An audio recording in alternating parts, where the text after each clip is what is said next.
నమస్తే రమగారు. నమస్తే జయ. రమగారు, భార్యాభర్తల మధ్య రహస్యాలు ఉండొచ్చా? ఉండకూడదా? ఉండాలి, ఉండకూడదు. నేను అడిగిన దానిక ఏవి చెప్పాలి, ఏవి చెప్పకూడదు? ఎప్పుడు చెప్పుకోవాలి? ఎప్పుడు అంటే in the sense A time అని కాదు.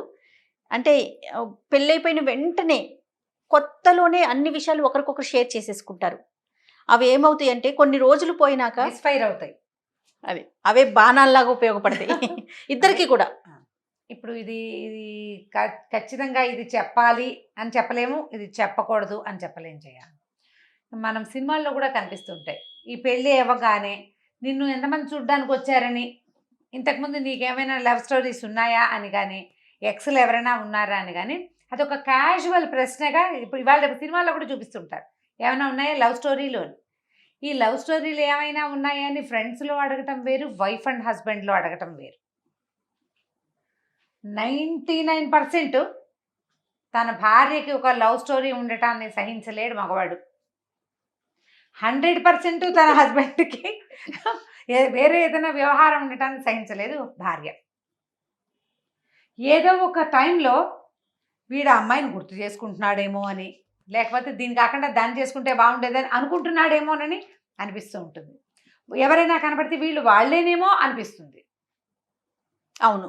ఇప్పుడు ఈ అమ్మాయి ఏదైనా లవ్ స్టోరీ ఉంది, ఏదైనా ఉంది, అది మానేసుకుని పెళ్లి చేసుకున్నాను అలాంటివి చెప్పినా తాత్కాలికంగా ఊరుకున్నప్పటికీ ఆ అమ్మాయి ఎవరితోటైనా మాట్లాడితే కంటిన్యూ అవుతుందేమోనన్న అనుమానం కనిపిస్తూ ఉంటుంది. దీంట్లో నుంచి బయటపడడం ఎవరి వల్ల కాదు, జీవితాంతం. బ్రహ్మదేవుడు, విష్ణుమూర్తి, పరమేశ్వరుడు కూడా దీనికి అతీతులు కాదు. మహాకాళి, మహాలక్ష్మి, మహాసరస్వతి కూడా ఇందులో భాగమే. వాళ్ళు కూడా వాళ్ళ వల్ల అవ్వదు, మనుషుల వల్ల కాదు. ఇది దేవతలుగా ఉంటే వాళ్ళకు ఓకే, వాళ్ళు మనుషులైతే వాళ్ళు కూడా మనలాగానే ఉంటారు అంతే. అందుకని ఇలా మరీ జీవిత రహస్యాలు పెళ్ళి కాకముందు ఏదైనా మాట్లాడుకుని ఒకళ్ళ సంగతిలో ఒకళ్ళు తెలుసుకుని, ఆ అమ్మాయి జీవితంలో జరిగిన ఒక హాస్యానో, ఒక దుస్సంఘటనో, లేకపోతే ఒక ఇబ్బందికరమైనదో తెలిసేసుకుని తర్వాత కూడా ఆ అమ్మాయిని పెళ్లి చేసుకోవాలని ప్రపోజ్ చేసి ఉన్న సందర్భాలు పర్వాలేదు. అలా కాకుండా మనం అలాంటివి ఏ విషయాలు తెలియకుండా వివాహానంతరం కనుక ఇలాంటి విషయాలు ఏమైనా మీ నోటితోటి మీరు కన్ఫెస్ చేసినా చెప్పినా ఇబ్బందులు రావచ్చు.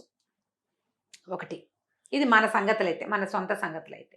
తర్వాతది ఆర్థికమైన పరిస్థితులు. పెళ్ళెప్పుడు ఈ ఇద్దరు కుటుంబాల వాళ్ళు మాట్లాడుకుంటున్నప్పుడు, లేదా పెళ్లి చేసుకోదలుచుకున్న ఇద్దరు మాట్లాడుకునేటప్పుడు కొంత ఫెయిర్గా ఉండాలి. ఇవి ఉన్నాయి, ఇవి లేవు, లేనివి ఉన్నట్టు చెప్పకూడదు, ఉన్నది లేనట్టు చెప్పకూడదు. తర్వాత నా దగ్గర మాకు అవి ఉన్నాయి, ఇవి ఉన్నాయి అని చెప్తే కూడా ఎక్స్‌ప్లాయిట్ అయ్యేందుకు కూడా అవకాశం ఉంటుంది. అవును, ఉన్నది ఉన్నట్లుగా మాట్లాడుకోవాలి అవసరమైనంత మేరకి. అవసరం లేకపోతే నీ అంతటి నువ్వు చెప్పవలసిన పని లేనే లేదు. పెళ్ళి అనేది జయ ఎప్పుడు కూడా ఈ బ్యాడ్ వర్డ్ కానీ గ్యాంబ్లింగే నిజంగా. ఎప్పుడు ఆ ఏ రెండు ఫ్యామిలీల వాళ్ళు సజావుగా చక్కగా కలిసి ఉంటారో, ఏ రెండు ఫ్యామిలీల్లో తగాదా వస్తుందో అసలు తెలియదు. కొన్ని పెళ్ళిళ్ళలో పెళ్ళైన నెల తిరగకుండానే పోట్లాడుకు చచ్చేవాళ్ళు ఉంటారు. దేని మీద? డబ్బుల మీద, ఆస్తుల మీద. ఆ తర్వాత ఏమో ఈ అబ్బాయి అమ్మాయిల తాలూకు ప్రీవియస్ జీవితపు స్నేహాల వల్ల కానీ, వాళ్ళ పరిచయాల వల్ల కానీ, వాళ్ళ పరిస్థితుల వల్ల కానీ కొంతమంది 10 ఏళ్ళైనా కూడా ఏమీ తగాదాలు రాకుండా చక్కగా ప్రశాంతంగా ఉండేవాళ్ళు జీవితాంతము. ఒకవేళ వాళ్ళకి ఏమైనా ప్రాబ్లమ్స్ ఉన్నా కూడా వాటిని అర్థం చేసుకుని వాటితో సర్దుకుని ఉండేవాళ్ళు ఉంటారు. ఇప్పుడు కొత్తగా పెళ్ళవుతున్న ఈ జంట ఈ 3 కేటగిరీలో ఏ కేటగిరీలోకి చేరతారో మనకు తెలియదు, చెప్పలేకపోతాం.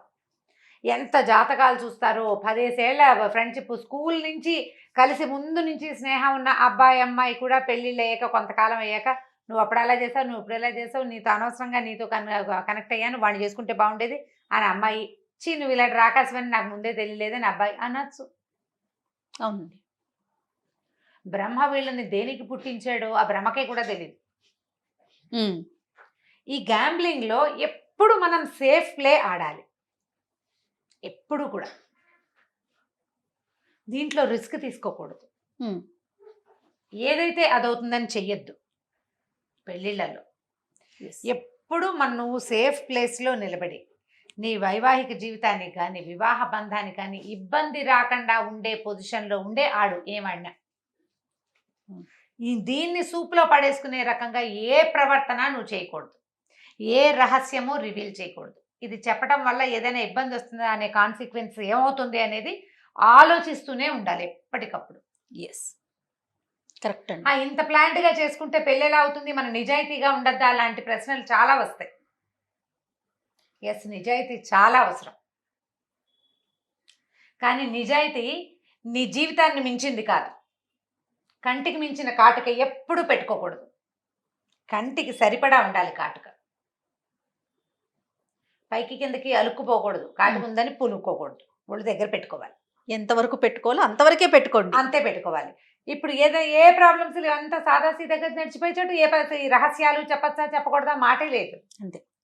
సమస్య ఉన్నప్పుడు కొన్ని వాళ్ళ కుటుంబ విషయాల్ని కూడా పెళ్ళైపోయిన వెంటనే చెప్పుకుంటారు. చెప్పేసుకుంటారు. ఏదో ఒక సందర్భంలో ఓసారి ఎప్పుడో మా అమ్మ నాన్న నన్ను వదిలిపెట్టేశారనో, వాళ్ళ ఇంట్లో వదిలిపెట్టారనో, అప్పుడు నేను అక్కడ చాలా సఫర్ అయ్యానో అమ్మాయో అబ్బాయో రెండో వాళ్ళకి చెప్తారు. అవునండి. వాళ్ళ అమ్మగారు ఏం సరిగ్గా పెంచలేదండి, ఫలానా అప్పుడు ఫలానా అది చేశారట అని ఆడవాళ్ళు కూడా చెప్తుంటారు. వాళ్ళు నిన్ను నమ్మి షేర్ చేసినప్పుడు నువ్వు దాన్ని ఆయుధంగా వాడకూడదు అనే ఇంగితం మీలో మీకు ఉండాలి. మీరిద్దరూ వేరు మనుషులు, వేరు భావజాలాలు, వేరు సమాజాల నుంచి కలిసి ఒక చోట బతకడానికి ఒక చోట ఏర్పరచబడ్డారు. మీరు ఒకళ్ళ భావాలు ఒకళ్ళు షేర్ చేసుకున్నప్పుడు దాన్ని ఆయుధంగా వాడకూడదు, నలుగురికి చెప్పకూడదు. మీరు చేశారా ఈ పనులు, ఈ రెండు మీ బంధానికి మీరు విలువిచ్చినట్టే కాదు, ఇంకా వైవాహిక బంధము, వివాహము, రహస్యాలు గందరగోళమే లేదు. విలువ లేదు మీకు పెళ్ళంటే. పెళ్ళంటే ఇద్దరు కలిసి ఉండటం, ఈ ఇద్దరు ఒకళ్ళనొకళ్ళు భరించటం, ఒకళ్ళనొకళ్ళు మన్నించటం, ఒకళ్ళనొకళ్ళు తెలుసుకోవటం. నువ్వు తెలుసుకో, ఏదైనా తప్పులుంటే మన్నించు, కాస్త ఇబ్బందికరమైన ఉంటే భరించు. ఒకళ్ళనొకళ్ళు భరిస్తూ ఏళ్ల తరబడి కాపురాలు చేసుకునే భార్యాభర్త ఉంటారు. వాళ్ళు కొట్టుకుంటూ ఉంటారు కానీ విడిపోరు, కలిసే ఉంటారు. ఈ కుటుంబ వ్యవహారాలు, మా అక్క ఎట్లా, మా అన్న ఇట్లా, మా అమ్మ అట్లా, మా నాన్న అట్లా, మా బాబాయ్ ఎట్లా, ఇలాంటి వ్యవహారాలు మాట్లాడేసుకుంటారు. నీకు కడుపులో ఏ కష్టం ఉంటే అదంతా మొగుడికి చెప్పేసేయాలనుకుంటుంది ఒక్కొక్క అమ్మాయి. మా బాబాయ్ చిన్నప్పుడు అలా చేశాడు, మా మామయ్య వాళ్ళు ఇలా చేశారు, మా అమ్మ అలా చేసింది, లేకపోతే నాకు చిన్నప్పుడు ఒక్కొక్క జడ అంటే ఇష్టం, ఇప్పుడు 2 జడలే వేసేది, అన్నయ్యని ఎక్కువ చూసుకున్నారు, అన్నయ్యని ముద్దుగా అక్కకి ఎక్కువ మంచి కట్నం ఇచ్చి పెళ్లి చేశారు. ఇలాంటివి కడుపులో కష్టాలు దుఃఖాలు ఉంటాయి కదా, అవన్నీ కంపానియన్తో షేర్ చేసుకోవాలని షేర్ చేస్తారు. నీ కడుపులో కష్టం అయితే తీరిపోతుంది, తర్వాత నీ కష్టం మొదలవుతుంది. అదే ఆయుధంగా మారుతుంది. నువ్వు ఏం చేయాలన్నా మీ అన్నయ్య నేను సరిగా చూడలేదుగా, ఎందుకు మీ అమ్మాయింటికి అంటాడు. నీకు వెళ్ళాలనిపిస్తుంది. నీకు అమ్మ కావాలి, నీకు కష్టం తీర్చుకున్నావు నువ్వు, అంతే. నువ్వు నీ కడుపులో ఉన్న కష్టం చెప్పుకున్నావు భర్తకి. ఇప్పుడు ఇలా బిహేవ్ చేయకూడదు. ఎవరైనా సరే ఒకళ్ళని ఒకటి షేర్ చేసుకున్నారు, మా అమ్మ గురించో నాన్న గురించో నేను గంటల తరబడి చెప్పా. అవతల వెళ్ళంటే మా నాన్నకి జ్వరం వచ్చిందని ఫోన్ వచ్చింది, నేను వెళ్దాం అనుకుంటా, మీ నాన్న సరిగ్గా చూడలేదుగా అని అనకూడదు. ఇది అర్థం చేసుకోవడం అంటే ఇది. అంత చూడకపోయినా కూడా సరిగ్గా వాళ్ళ నాన్న చెప్పినా కూడా తండ్రి మీద సహజంగా ఉంటుంది పాపం అని అనుకోగలగటం కంపానియన్కి నేర్పాలి మీరు. మా నాన్న అసలు సరిగ్గా చూడలే, కానీ మా నాన్న అంటే నాకు పంచ ప్రాణాలు, ఆయన చూసినా చూడిపోయినా. ఎప్పుడు నేను మా నాన్న నుంచి ఎప్పుడు పారిపోయేద్దామా అనిపించింది, పెళ్ళైపోయి హాయిగా ఉంది, ఇలాంటి వెధవ మాటలు మాట్లాడకూడదు. ఇవి కూడా నిజం నమ్మకాలు, ఇవే ఎక్కువ ఉంటాయి, ఇవి కూడా వింటాం. అమ్మయ్య బయటపడిపోయాను అనిపిస్తుంది, కానీ నాన్నకి ఏదైనా దెబ్బ తగిలింది, ఏదైనా అమ్మ ఒక్కతే ఉంది, ప్రాణం పెరపెరలేకపోతుంది, వెళ్ళిపోవాలనిపిస్తుంది. అప్పుడు పక్కన మనిషి ఏమంటారు, ఒప్పుకోడుగా, అది ఒప్పుకోదు. అమ్మాయి అసలు ఆడవాళ్ళు మరీ జోరుగా ఉంటారు ఈ విషయంలో. అవునండి. చిన్నవి, మీ అక్క చిన్నప్పుడు నిన్ను కొట్టింది, అయినా సరే మీ అక్కకి నువ్వు బాగా సపోర్ట్ చేస్తున్నావు అంటారు. చిన్నప్పుడు అక్క తమ్ముడు కొట్టుకుంటారు కొట్టుకుంటారు కదా, కొట్టుకుంటారు. పెద్ద అయ్యాక అక్కకి ఏదైనా ప్రాబ్లం వస్తే అక్కకి సపోర్ట్ చేయకూడదని ఉంటుంది అమ్మాయికి. అసలు మా ఆడపడుచు మా ఆయన అసలు బాగా చూడలేదండి, ఏమిటో ఈయన పిచ్చండి, బాగా వెంపర్లాట వాళ్ళ అక్క అంటే ఎంత పిచ్చో అనేస్తారు. వాళ్ళు నేను షేర్ చేసుకున్నారని అర్థం చేసుకోవాలి. అలాంటి పరిస్థితి ఉన్నప్పుడే రహస్యాలు చెప్పండి. అసలు చెప్పకపోవటం ఒకటి, చెప్పినా అర్థం చేసుకోగలగటం ఒకటి. ఇవి చూడాలి, మన పరిస్థితి చూసి అంతే, అప్పుడు మీరు షేర్ చేసుకోవచ్చు.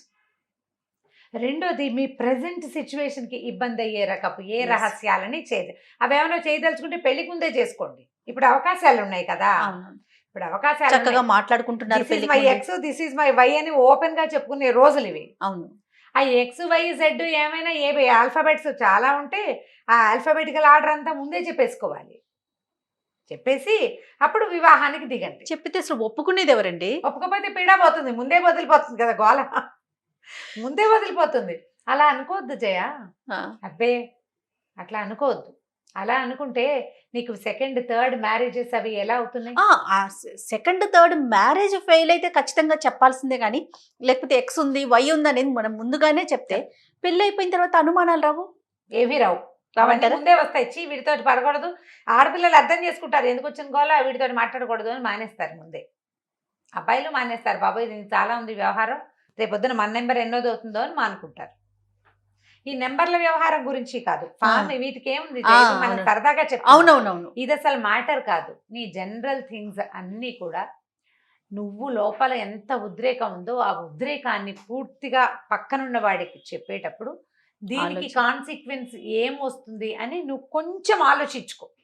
భవిష్యత్తులో ఏమన్నా జరగొచ్చేమో, ఇది ఇబ్బంది అవుతుందా నాకు అని ఆలోచించుకుని చెప్పడం. తర్వాత కొంత కాలం అయిన తర్వాత కొన్ని విషయాలు అడగకూడదు కూడా. అడగకూడని విషయాలు ఏమిటి, నీకు ఇంతకుముందు ఏమైనా ఉన్నాయా అని, కానీ నీకు ఎంతమంది పెళ్లి సంబంధాలు చూశారు, ఫలానా పెళ్లి సంబంధం అమ్మాయి పేరు కూడా ఎత్తి ఏడ్చొచ్చే వాళ్ళు చాలా మంది కనిపిస్తారు పెళ్ళి అయిపోయినాక. మీ వాళ్ళందరికీ ఇష్టమేట, నువ్వు కూడా చాలా ఇష్టపడ్డావుట, ఆ సంబంధం ఎందుకో కుదరలేదుట అని. నేనంతా వాళ్ళ ఫ్యామిలీ అంతా ఇష్టపడ్డారు, ఏవో పెళ్లి చూపులు చూస్తారు, ఫ్యామిలీ అంతా ఇష్టపడ్డారు, ఎక్కడో ఏదో కుదరక అనుకుంటారు. వాటిని కూడా నిజం వాటిని ఇప్పుడు క్రియేట్ చేసుకుని గొడవలు పెట్టుకుంటారు కదా. మనసు అనవసరంగా లేనిపోని కొత్త గొడవలు నేలకపోయేదాన్ని ఎత్తుకు పూసుకోవటం అంతే. ఇప్పుడు నువ్వు స్ట్రెస్ ఫీల్ అవ్వడానికి నువ్వు ఏదో ఒకటి తీసుకుంటా, ఏదో ఒకటి తీసుకో. ఇప్పుడు ఇవి కాకుండా ఇవాళ రేపు ప్రపంచంలో ఎన్ని రకాల సమస్యలు వస్తున్నాయి జయ, ఎన్ని వస్తున్నాయి. చిన్న పొన్న విషయాలు చెప్పకపోయినా కదా, చెప్పలేదు అని అడగకూడదు. చూసి చూడనట్టు వదిలిపెట్టేస్తే కొన్ని సరిపోతాయి. హెల్త్ ఇష్యూస్ ఉంటాయి కదా రమ్మగారు, అవి చెప్పాలి కదా, అవి చెప్పుకోవాలి కదా. హెల్త్ ఇష్యూస్, ఫైనాన్షియల్ ఇష్యూస్, మన ఆర్థిక సంబంధమైన ఇబ్బందులు, మనకున్న ఆస్తులు కావచ్చు, అప్పులు కావచ్చు, ఉన్నది ఉన్నట్టుగా చెప్పుకోవటం చాలా అవసరం కదా. అంటే ఇప్పుడు క్రానిక్ డిసీజెస్ ఏమైనా ఉంటే అలాంటివి చెప్పాలి. క్రానిక్ డిసీజెస్ చెప్పుకోవాలి. మీరు ఎక్కడైనా అప్పులు చేసేసి ఫైనాన్షియల్గా సంతకాలు గింతకాలు పెట్టేసేసి ఉంటే అవి చెప్పాలి, భార్య కానీ భర్తకు కానీ. ఎందుకంటే అవి మీ ఫ్యూచర్ని దెబ్బతీసేవి. మీ ఇద్దరు కలిసి ఉండాలంటే ఇలాంటివి కొన్ని ఖచ్చితంగా తెలియాలి. మనకున్న బాధ్యతల్ని చెప్పుకోవాలి. బాధ్యతలు నేను ఇది చేయదలుచుకున్నాను, ఇది చేస్తాను, చేయాలనుకుంటానని పెళ్ళప్పుడే ఒకసారి మాట్లాడుకుంటే, పెళ్ళైన తర్వాత మీరు ఏదైనా చేయదలుచుకున్నారా అనుకో, చేయదలుచుకున్నారు, ఎట్లా ఎక్కడికో వెళ్ళారు, ఒక అనాథ శరణాలయం ఏదో చూసారు, పిల్లలకి ఏదైనా చేయాలనిపించింది, ఏమంటే నేను చేయదలుచుకున్నాను అని చెప్పి అక్కడ మాట ఇచ్చేసి ఇంటికి వచ్చాక నువ్వు వీడు ఒప్పుకోకపోతే పోట్లాడి అది చేయకూడదమ్మా, అది కాదు పద్ధతి. ఇంటికి వెళ్ళి మాట్లాడుకుని చెప్తాను అని చెప్పి ఇంటికి వెళ్ళి మాట్లాడుకుని నువ్వు 25,000 ఇచ్చేద్దాం అనుకున్నావు, అతను ఒప్పుకోలేదు, పోనీ ఒక 5,000 ఇస్తానండి, ఒప్పించుకొని చేసుకోవడం మంచిది. నెలకు ఒక 20,000 అంత కాకపోతే ఒక చిన్నదైనా నాకు ఈ సహాయం చేయాలనుందని ఒప్పించుకోండి. ఫ్రెండ్కి ఫైనాన్స్, ఫ్రెండ్స్కి ఏదైనా హెల్ప్, అలాంటివి ఏంటంటే ఫ్యామిలీకి ఇబ్బంది రాకుండా ముందే మాట్లాడుకోండి. ఎప్పుడు కూడా ఆయన దారిని ఆయన మాట ఇచ్చేసి నీ దారి నువ్వు మాట ఇచ్చేసి మీ ఇద్దరు కలిసి కొట్టుకుని తర్వాత నేను ఇంత చిన్నది చేస్తానన్నా ఒప్పుకోవట్లేదు, నా జీతం అంతా తిన్నారు, నా ఆస్తి అంతా తీసుకున్నారు, ఇలాంటి వ్యవహారాల్లోకి దిగద్దు. మీరు కలిసి ఉండాలనుకుంటే కనుక ఖచ్చితంగా ఏదైనా చేసేటప్పుడు దాన్ని కూబీగా చేసేయకుండా ఓపెన్గా చేయండి. వీటికి రహస్యాలు ఉండకూడదు. రహస్యం ఉండవలసింది దేనికి, మీకు భవిష్యత్తుకి ఇబ్బంది అయ్యేటువంటి మీ కుటుంబ వ్యవహారాలు కానీ ప్రీవియస్వి చాలా ముందున్న వ్యవహారాలు, మీరు దేన్నైతే వదిలిపెట్టి జీవితంలో ముందుకు నడిచి వెళ్ళిపోయారో ఆ వెనక సంగతులు అనవసరమైనవైతే చెప్పద్దు. తెలివిగా చాకచక్యంగా బిహేవ్ చేయాలి, చేయాల్సిందే, మాత్రం కుదరదు. ఇప్పుడు కంపెనీని మోసం చేయటము లాంటి ఆలోచనలు చేయబోకండమ్మా. అది మోసం చేయటం కాదు, ఇది మోసం చేయడం అని అనుకోవద్దు, అసలు అవసరమే లేదు. అంతే. ఇప్పుడు బాగా 15-20 ఏళ్ళు అయింది మీ పెళ్ళి, 20 ఏళ్ళు అయిపోయింది, అప్పుడెప్పుడో ఆ చిన్నప్పుడు ఎవరో వెంటపడేవాళ్ళండి అని ఒక క్యాజువల్గా నువ్వు ఒక సెంటెన్స్ చెప్పచ్చు. అవసరం పెళ్ళైన 20 ఏళ్ళకి మీకు కూడా ఆ వ్యవహారం అంత పెద్దదిగా తోచదు, మర్చిపోతాం మనం. అదే పెళ్ళప్పుడే అయితే ఫ్రెష్గా ఉంటుంది, బాగా డీటెయిల్స్ వాళ్ళు అడుగుతారు, మనము చెప్తాం.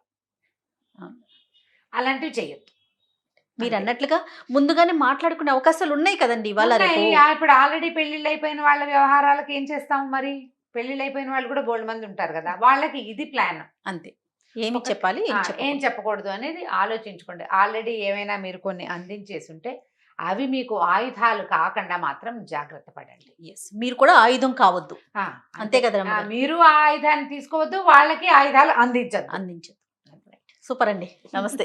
నమస్తే. ఇక ఈ వీడియో కనుక మీకు నచ్చినట్లయితే లైక్ చేయండి, షేర్ చేయండి. మరిన్ని ఇంట్రెస్టింగ్ వీడియోస్ కోసం మా ఛానల్ని సబ్స్క్రైబ్ చేసుకోండి.